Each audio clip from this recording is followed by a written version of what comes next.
saying that displace those people, take over the land.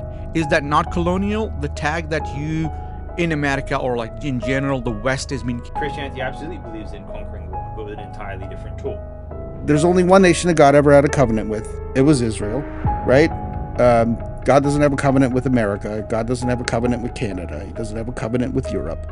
None of those things. So Islam will continue to be triumphant until there have been 12 Khulafa, all of them from Al-Quraysh. The God of heaven will set up a kingdom that shall never be destroyed. Nor shall the kingdom be left to another people.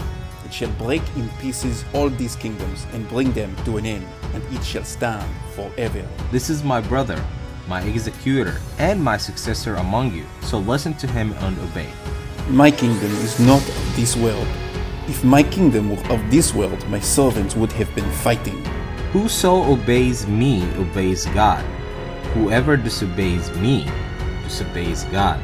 Whoever disobeys my commander disobeys me. The Lord said to me, You are my son. Today I have begotten you. Ask of me, and I will make the nations your heritage, and the ends of the earth your possession. Two systems of government, two visions for life on earth. Whichever is true changes everything. This is Christ and Khulafa. Welcome to Christ and Caliphate. This is a podcast where we spend some of our time talking about current events in the Muslim world from a Christian perspective, and the rest of our time talking about timeless truths and how those compare in the Christian worldview and the Muslim worldview, along with a lot of other stuff as well. This week, we are going to be talking about Donald Trump's plans for Gaza, and we're going to talk about how we relate to our enemies. So, update me, guys. What's the latest on Trump and Gaza as of this week? I mean, there's so much. It's just really hard to keep up with it. People are weighing in all the time. What have you seen, Gio? Well, I can see the past and the present, right? And why I'm saying this, it reminds me of Trail of Tears, and I keep memorizing and keep remembering that time. It was 60,000 people. Here you're talking about more than 2 million people, right? And what happened after that? You wrote stories, you try to compensate about it. You said, yo, whatever happened was bad, and whoever did that bad, Andrew Jackson was bad. Nobody remembers him good. Do you? Do you? Nobody. Right? I know that's going to be a plan from Trump, or it's his trump card to make a peace negotiation. But just the thinking of it in reality, to see it becoming a reality, is so ugly reality that I want to close my eyes and say, I don't want to see that, because it is ethnic cleansing right away, nothing else. Period. That's what I think. I mean, there's certainly that on Twitter. People have echoed that sentiment. And on Instagram and all the places I've been keeping track of it. I mean, there are a lot of people who think that. There are also people who think it might be a good thing if done well. So just to clarify here for anyone who's not up to speed, basically what's on the table is the idea that America takes over Gaza, that an undisclosed number of Gazans are relocated to other countries with the premise of there's going to be such a good situation, they're not even want to go back to Gaza, but they also wouldn't have the opportunity to return to Gaza either. Right. And then America develops that into a nice piece of land. Mara Gaza, like Mar-a-Lago. Yeah, and there is already support I'm seeing on Facebook on this sentiment. How can you? My question to you both, how can you support, I mean, not seeing his master plan, but just the words that coming out of his mouth are saying that displace those people, take over the land? Is that not colonial? The tag that you in America or like in general, the West has been carrying, that colonizers, this is colonization in action for those who supported Western democracy for so long. And I'm an advocate of Western democracy.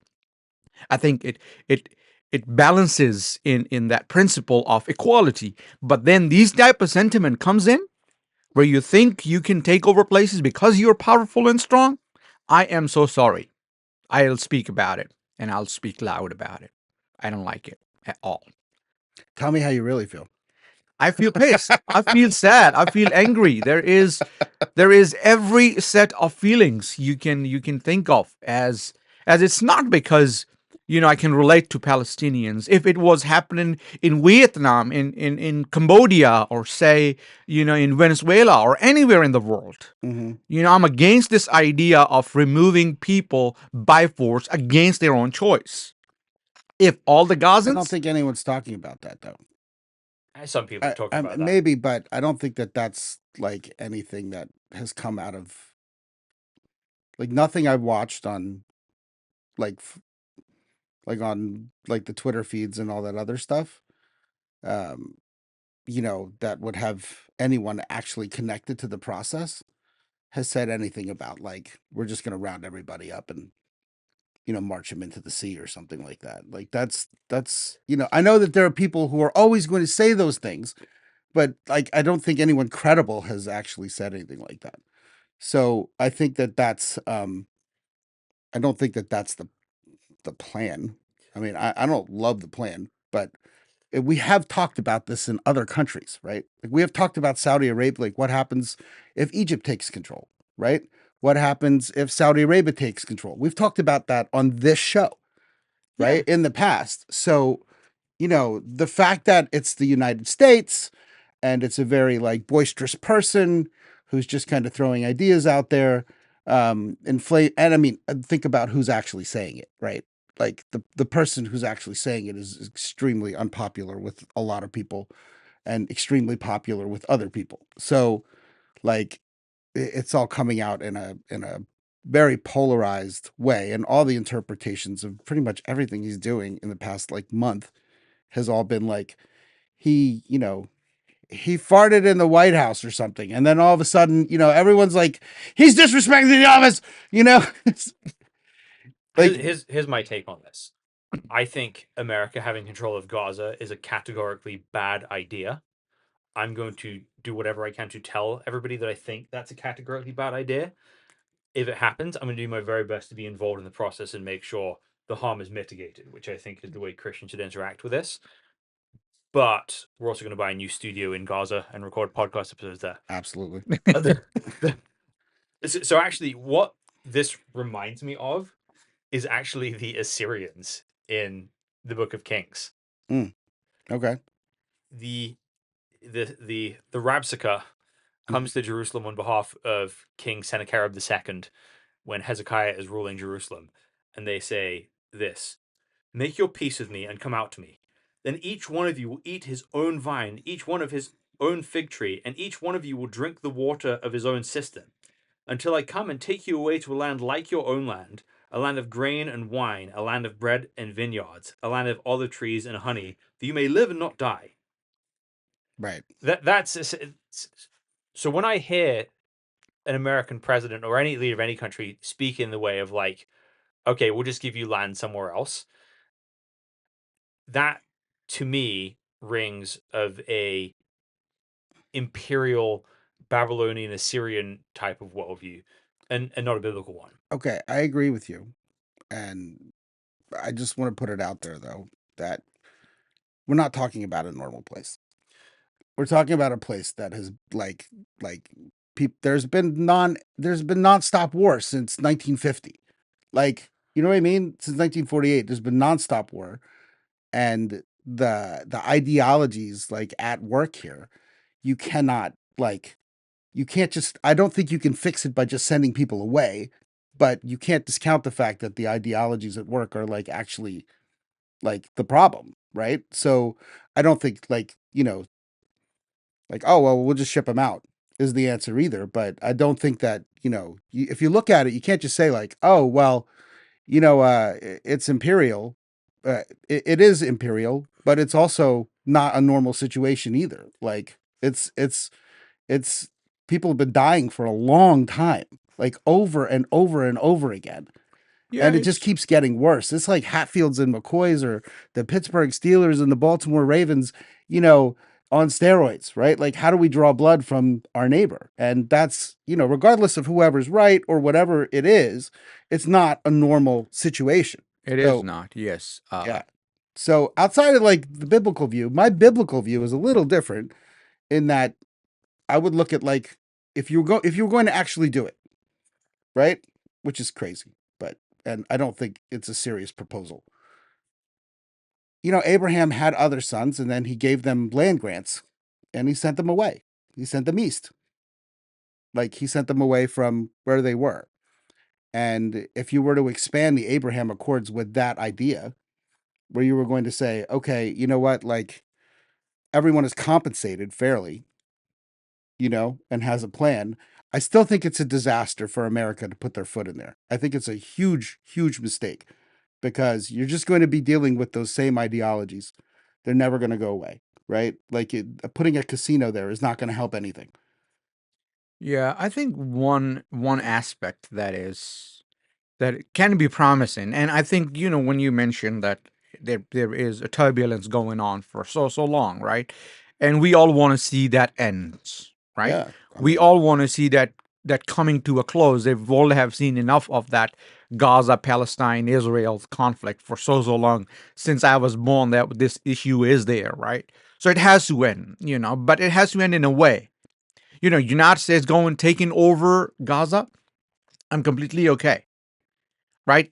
But when you talk about displacing people, when you talk about removing those people who are born there, who have that land belongs to them in terms of like, okay, you live in this house for 2 generations. If someone comes and say, you know what, we are building some big complexes here and we want you to move.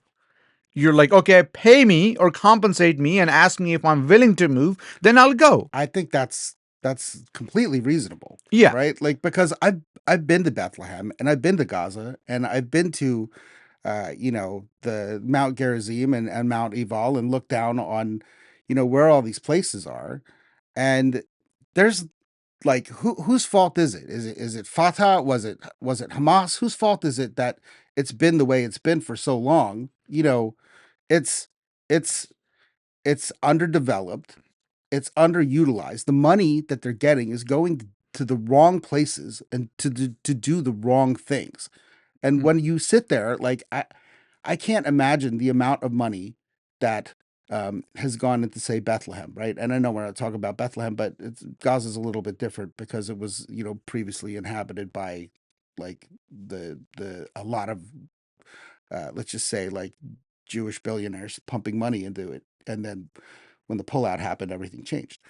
But when you go, the buildings in Bethlehem where people live, right, look worse than the one that my aunt has lived in since the 1950s in Turkey, in the bad part of town in Adana, where the plaster's falling off and everything's like, you know what I mean? Everything's falling off the walls and there's dust and dirt everywhere and the roads are not developed.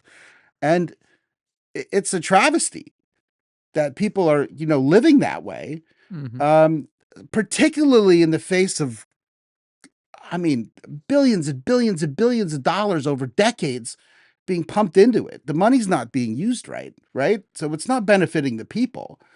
And I would look at it and be like, I mean, as an immigrant, like, and all right, I'll just use my cousin, for instance. She doesn't want to go back to Turkey. She's in Germany working for the UN. It's better there. It's better for her family there. Yeah. Right. But she's the one to decide, right? She's the one to decide. Right. Yeah. And I think that's like, if you could sit there and you could say like plausibly, I want to give you an opportunity to resettle your life. I don't know, $200,000 American. I have no idea. Right. I'm not a mathematician. I'm not going to sit there and try and like slide the numbers around. But like you have the opportunity to take your family and start a better life. Somewhere else, like a grant program. And I think the sticky part is you can't come back, right? Like that's not fair. But I think that if you get cooperation from nations that are already involved in the Abraham Accords, right, and expand that, and you say, politically speaking, like, would you be willing to absorb X amount of people? You'll be compensated. They'll be compensated. And, we'll develop something that will help them integrate into your societies. Right. So they could still be Palestinian. So You could still give them some kind of like nationality or national identity or something like that. The idea isn't to just sit there and like, I would not want to see anything like, well, we're just going to erase the idea of a Palestinian people. That's ridiculous. Mm-hmm. But I think that it also sucks there, right? Like, Yeah, my, live there. my take on this is that I appreciate about what Trump is talking about is there does need to be some giant radical idea to fix everything. right. It's not something that simply a ceasefire does not fix the situation at this point. No, it's just going to You've happen got- again. You've got 2 million people living in rubble at this Mhm. point. Right. I think the mindset that America and its allies should be in should be the same mindset they were in at the end of World War II. Mhm. What it looked like to reconstruct Germany and Japan after the Second World War. Right. It didn't turn them into American colonies. It Right. turned them into a Japan run by the Japanese for the Japanese, which had nevertheless got a handle on the culture. So I think Right. And you have to think about also what the status of those places were. I mean, they were essentially American protectorates. They weren't property of the United States. Mhm. correct. It was a temporary thing in order to do that. So what you might reasonably do is, and what I think Israel should have done from the beginning, is basically build civilian areas controlled by Israel or its allies from the beginning. Move the civilians in there as you take territory in Gaza. Get the civilians, the women and the children out of Gaza. Provide ample opportunities to do that, and then treat everybody left as a combatant. I think Once you've cleared it, then you need to rebuild and then resettle everybody. But you can do it then on the terms with a cooperative government that agrees, yes, we'll make you your own state, but you on the condition that you're not our enemy and you are our cooperative partner. yeah, it's a beautiful solution, James. It's no doubt it's beautiful, but it's non-realistic. Why I'm saying it's non-realistic is that there is animosity, there is hate between Jews and Arabs, and it's not 50 years old, it's centuries old, right? Right. There is a lack of trust between each other, Mhm. right? Muslims hate Jews and blame Jews that they're not to be trusted. Whatever they do is their actions does not speak reality. And I think on the other hand, Israel have same problems with Palestinians and Muslims. So I don't know what's the future or reality or what the actions will look like, but at least I just hope and pray that this Palestinian issue or Israel Palestine issue is going to an end. Good or bad, we'll talk about it later. Right. I mean, I think the hard part when you look at things like the Reconstruction in Europe, right? Mm-hmm. And traditionally when things like that have happened, is you always look back and you say, well, we should have done that differently, right? Like, why was the Berlin Wall up for so long? Right. You know what I mean? Like, why was it like that? Why was it allowed to be like that for so long? And you know, if you were going to make a sticking point about these things, you know, in the negotiation of it, like nobody likes a wall in the middle of Germany, right? Nobody likes the you know, families being separated and stuff like Yeah. that. So if you're going to go back, you know, it's easy to sit there and say, you know, we shouldn't do this and we shouldn't do that. And I think that if they did do that, any kind of solution with outside intervention in the Gaza Strip is going to produce that. Like it's going to produce that whole like, well, you know, looking back on it, you know, 10 years ago, 15 years ago. I mean, what year did they pull out of Gaza? 2006, 2007, I think. 2007. I mean, I can look back at the entire thing and be like, I don't think the execution, maybe the idea was a good idea. The execution was horrible.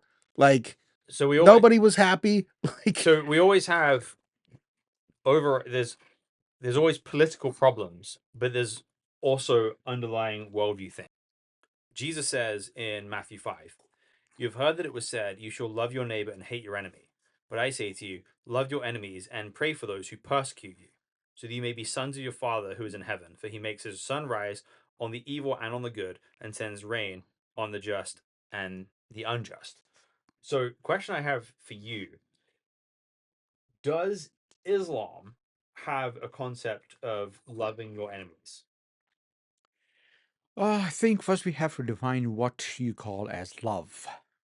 Because love can be different for him, for you, for me, for for a person living in the mountains of Himalayas. So I think once we kind of like define love, then I think I'll be in a better place to answer that. But to give you a, a generic response, it talks about taking care of your neighbors, right?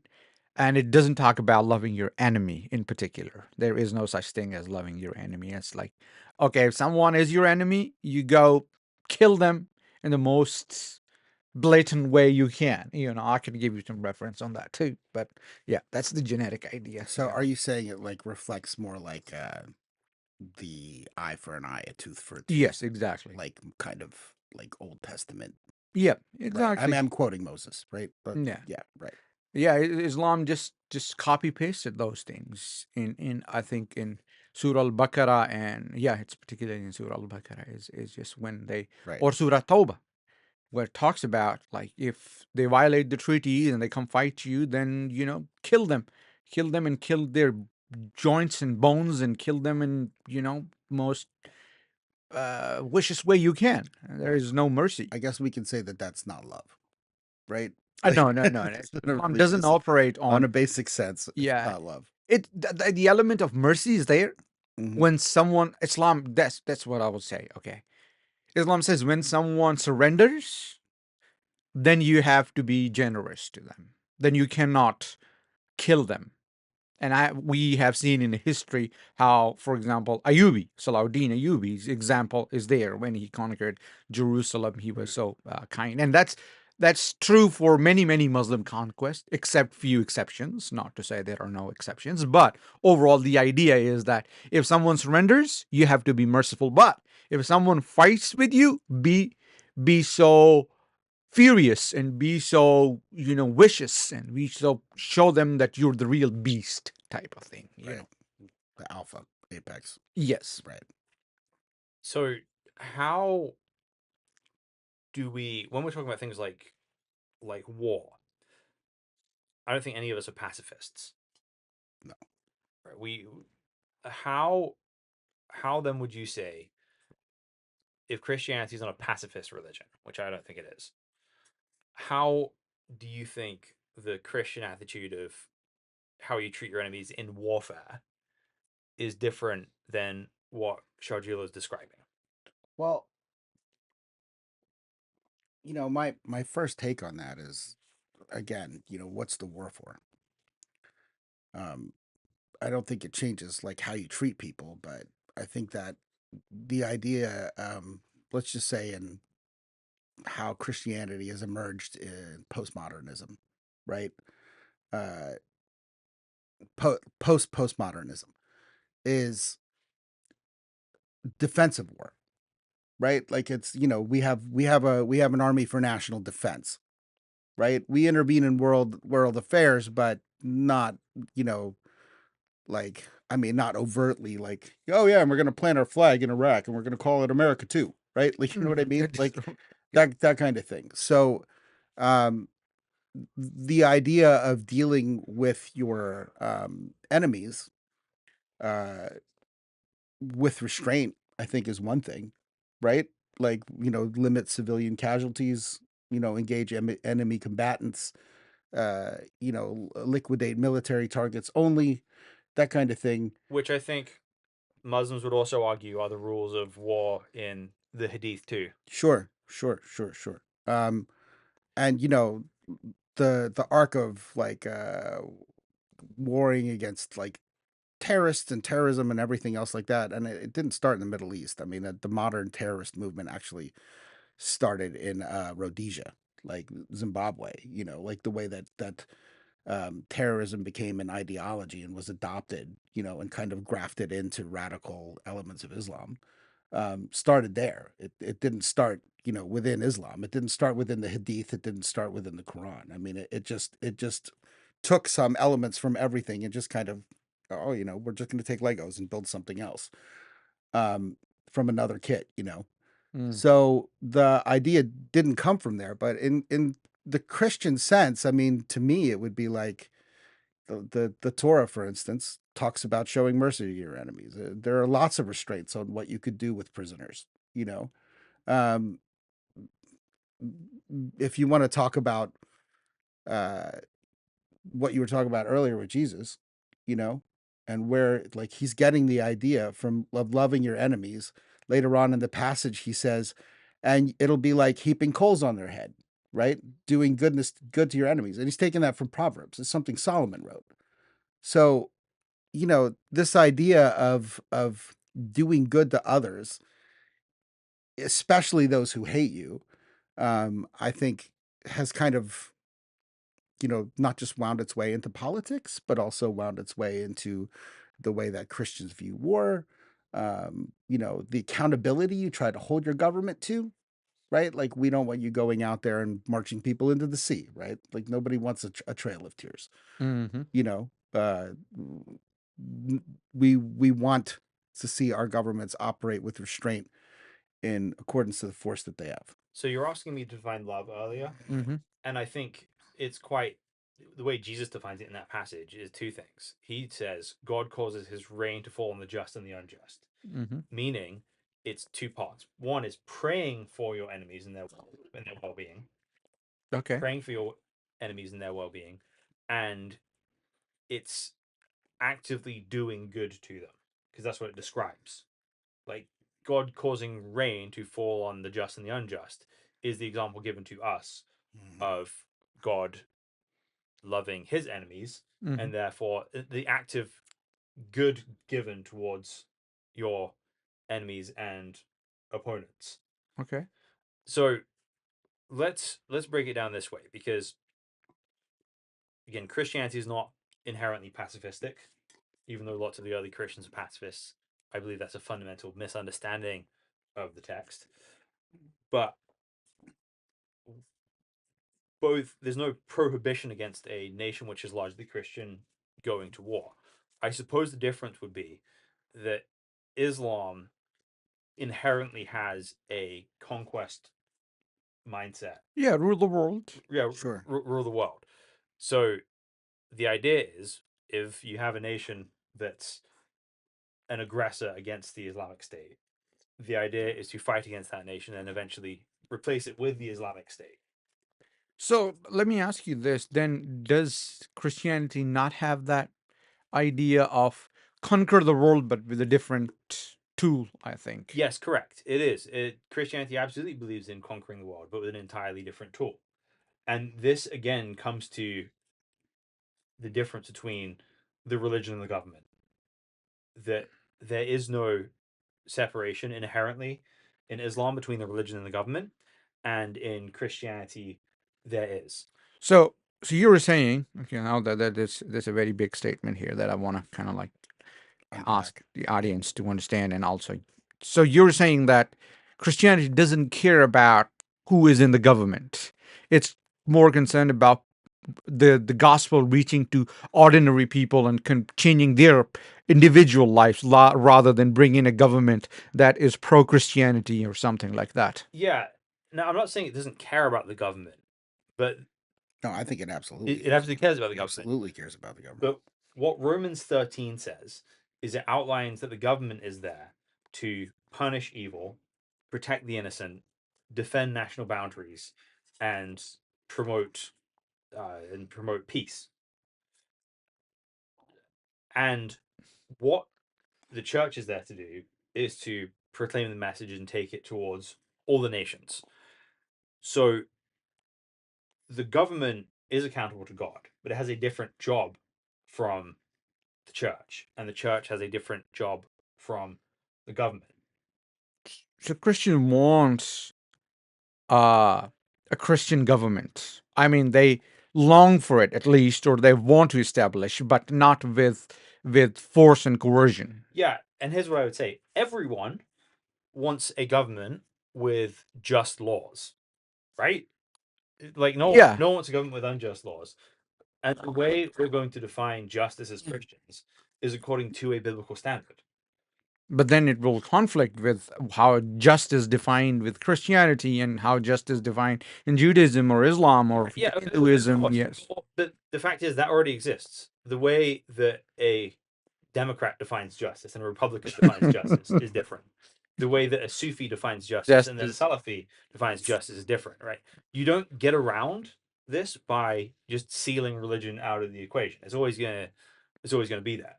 What I would say is that I have an objective standard of government in the Bible that I want the government to be doing. So I would rather live under a Muslim ruler who has a limited idea of government than I would live under an Australian Christian prime minister who believes it's his job to control every aspect of my life. Good point. Now, ideally, what I want is somebody who I believe is praying to the true and living God and is doing his very best to uphold just laws and not exceed the mandate of his authority. But I have a clear idea of what I want the government to be doing and what I want the church to be doing. And those things can sometimes overlap, but are generally separate realms. And therefore, the state, the enemies of the state, are not the enemies of the church. They're two different categories. Whereas in sort of Islamic society, the enemies of Islam and the enemies of the state tend to become One. It's not different, right? It is when Islam talks about establishing an Islamic system. I wouldn't use the word Sharia or Khalifa. I would just say system, modernized way, right? So in Islamic system, there is no such thing as separation of state versus separation of religion. That is just united under one because you believe in control. You want people to do in certain ways. If not, then there is punishment. If yes, then there is reward. Right? So that's how this Islamic system works. And I think that's the fundamental difference between Islam and Christianity, how they see the world. And that's what is reflected in this modern world, too. Yeah. So next segment here. So this kind of covers part of the challenges in the Palestinian attitude. So next question here. Does Judaism teach you to love your enemies? Okay. Well, all eyes are on me.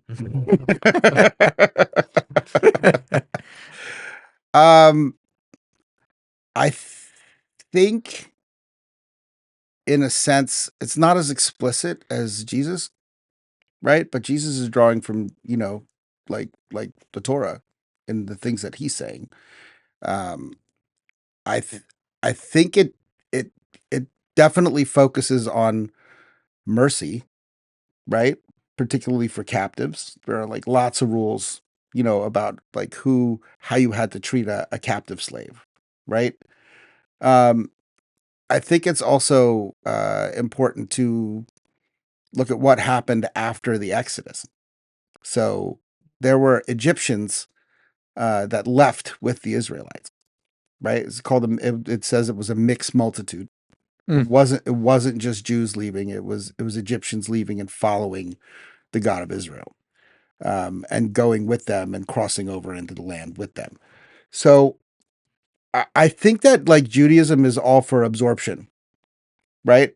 I think that Judaism is like you look at it and you say, okay, if you are willing to, um, uh, like worship the God of Israel, then you can become part of Israel, right? But if it's not necessarily like, all right, it's not necessarily the most like, oh, and by the way, the nations, you can live among us, but we're going to accept all of your ways, particularly, in the Old Testament. I think modern day Israel is a lot more like that, but because it has Muslims in it and Christians in it. But I do think that, depending on who's like control, you know what I mean? Who's in control of the levers at any given moment or what government is in place, you have like a lot more friction between those factions.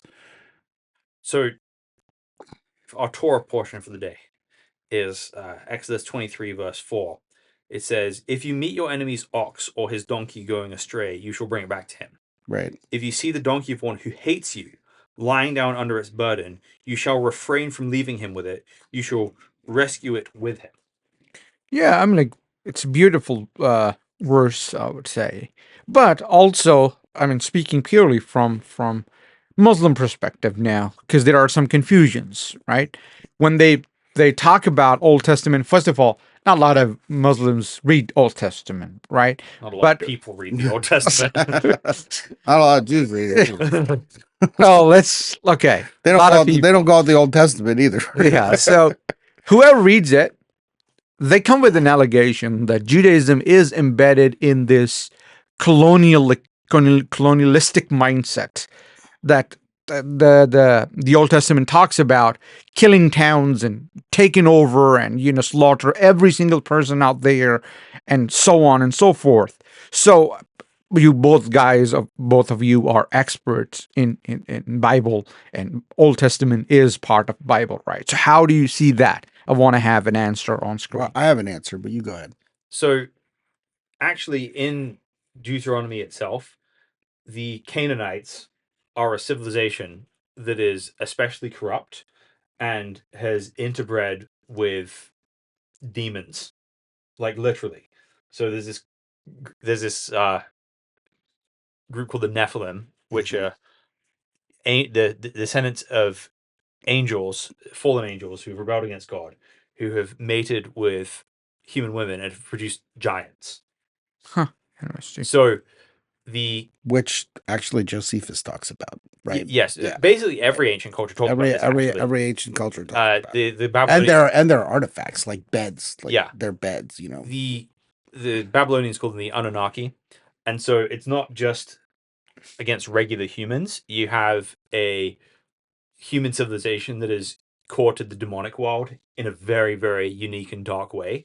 Mhm. And the civilization was covered in child sacrifice as well to gods like Molech, where you'd burn your child alive Right. in order to offer to the gods. Right. And so God, who has the right to take anybody's life at any point because he gives us life, right? God cannot murder anybody Mhm. because God controls everyone's life. God, And if he takes a life, it's because in the most just way possible, right? Like because he's the only one capable of delivering that justice. yes. So God sanctioned as a judgment the erasure of the Canaanite civilization as unique evil in the same way he wiped out the previous world with a flood. The same way he wiped out Sodom and Gomorrah. Right. Now, if you a Muslim believes in God destroying Sodom and Gomorrah, like the problem is not with God taking anyone's life or judging anybody. The problem is the problem becomes, well, when are humans allowed to do that? And the way the Tanakh, the Torah, is structured is that this is a deliberate judgment from God Mhm. that the people of Israel were supposed to carry out, but it gives an explicitly different command when it's talking about nations who are not part of the Canaanites.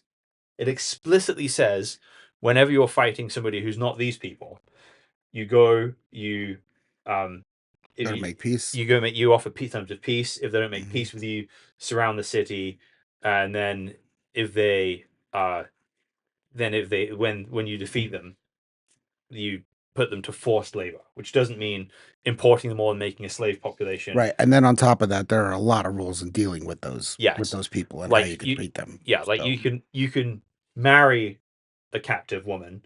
You cannot take her as a sex slave, right. for example. So the sex slave concept is concubine is not in. As You know- concubine is, but not like forced sex slavery. You have to treat that person like, if essentially if you're taking the person like a wife, then you have to treat them like a wife. Right? Like you have to provide for them, you have to treat them fairly. If you stop treating them fairly, you have to release them. Yeah, That kind of and thing. if you decide, and so you'd have to wait 40 days, and if you decide at the end of that 40 days you don't want to marry that woman, you have to let her go free, and she lives wherever she wants because you've humiliated her. Right. So the rules for warfare that are normative, and this doesn't require any interpretive work, by the way. Mhm. This just requires you to read it all the way through. It explicitly outlines Explicit. this. Right? This isn't. It's very clear. It's very clear. So those things are a specific time under the prerogative of God that no human can pick up and take those again. So, for example, if modern Israel wanted to apply the verses about Canaan to Gaza, they'd be doing that improperly Right. because it's not the same thing. You need to have you need to have an explicit divine sanction from God Himself for that, Yeah. and nobody claims that's happening. So Yeah. let me add one thing too, though. The other thing is that the concept of the land, and Israel being in the land, is that it's God's land. Like it's His, and He's like like it's a good land, and I'm giving it to you. But in no way should you think that it's yours because of your own deeds, right? Like I'm the one with you. There's so many times when they were like, we're gonna go to war against this nation, and then they go to war, but God's not with them, right? He doesn't sanction it. He doesn't want them to go to war with those people. He doesn't want them involved with it, and it doesn't work. They get beaten back. They suffer huge and humiliating losses. And I think that, in terms of the commandment that you read earlier, right, from Exodus 23, the things that happened to Israel happened because they didn't listen to those things, right? They were removed from the land because they didn't listen to those things. So God held them accountable. So regardless of whatever land that they were given, or whatever God commanded them to do to the Nephilim and their descendants and all that other stuff, the truth is, when they strayed, right? He judged them. So he used them to judge the sin of the other nations and the practices and the occult practices and all that other stuff. But then when they did those things, or when they didn't listen to him, he judged them. Right? So he's the one that you're looking to. And it kind of goes back out to that question of like, what's a Christian government, right? The government isn't necessarily inherently Christian. It's the idea that it's a nation that follows after God, right? So you want his blessing, so you do the things, like you follow after him in relationship, and he blesses you for those things. And there's only one nation that God ever had a covenant with. It was Israel, right? God doesn't have a covenant with America. God doesn't have a covenant with Canada. He doesn't have a covenant with Europe. None of those things. So the land of Israel is a very, that whole like Holy Land area is a very specific thing between God and the Israelites, So and he holds them accountable. So that's what I would say. my question, since we talked about land, and land is a promised land, right? That's the term used in modern world. So what encompasses in modern day of promised land? Because then this stirs a big debate here, that do you inheritedly have a right over a piece of land that is being used by other people over generations? So there are things in the Bible which are absolute. For example, property rights of the individual. Mm-hmm. Those are things that should be respected.